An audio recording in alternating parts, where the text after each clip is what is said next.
Did you know that one of the most daring espionage missions during the Cold War didn't involve spies on foot, sophisticated gadgets, or undercover agents? Instead, it involved balloons. Yes, balloons.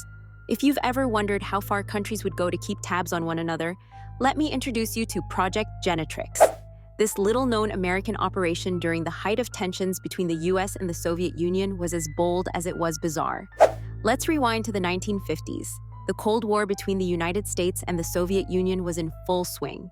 Under the shroud of secrecy, rival nations continuously flexed their technological and military muscles. Espionage was no longer just the work of men in trench coats exchanging briefcases. It was now about innovation, strategy, and sometimes creativity. At the time, gaining intelligence on the Soviet Union's vast and secretive territory was a monumental challenge. Satellites weren't yet fully operational, and high-altitude aircraft like the U-2 plane were still in the experimental phase. So, a group of brilliant yet unconventional minds came up with an idea: use high-altitude balloons to gather surveillance images deep within Soviet territory. The plan was simple, at least on paper. The United States would release hundreds of balloons into the stratosphere. Each of these balloons was equipped with cutting-edge photographic equipment. As they drifted over enemy territories, they would capture crucial intelligence, like missile sites, troop movements, and secret facilities. Once the film was exposed, the balloons were designed to detach and float back to friendly territory, where ground teams could pick them up and retrieve the sensitive data. It was spying at 60,000 feet. These weren't your average party balloons, of course.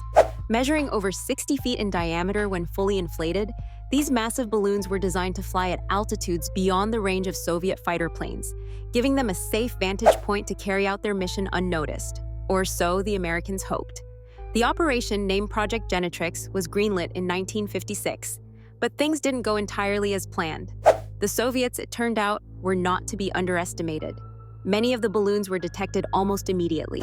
Soviet radar and fighter jets pursued them with relentless precision. Some balloons were shot down, while others simply malfunctioned and crash-landed. Regardless, the secrecy of the mission didn't last long. When the Soviets recovered the wreckage of certain balloons, they quickly exposed what the Americans were trying to accomplish, using it as an example of US provocation. The operation faced another problem: the unpredictable nature of the wind currents. While the balloons were supposed to follow a specific trajectory, many of them drifted off course.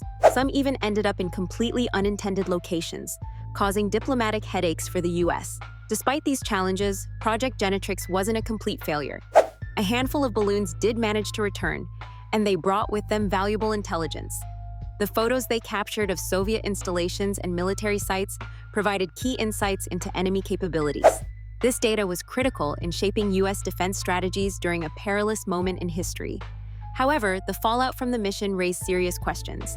Was using balloons an outdated idea in an era of rapidly advancing technology?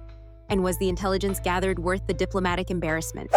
By the end of 1956, Project Genetrix was quietly shelved. Its legacy, however, is a fascinating reminder of just how innovative and, at times, outlandish Cold War espionage really was. By today's standards, using balloons for espionage might seem comical. After all, we live in an age dominated by satellites, drones, and cyber warfare. But during the uncertain years of the Cold War, nations were willing to explore any option, no matter how unconventional, to gain the upper hand. Project Genetrix may not have changed the course of history, but it remains a quirky footnote in the annals of espionage. So, next time you see a balloon floating through the sky, remember, you never know what kind of story might be behind it. From secrets floating at high altitudes to accidental diplomatic incidents, this was one high-stakes mission that proved both ambitious and flawed in equal measure.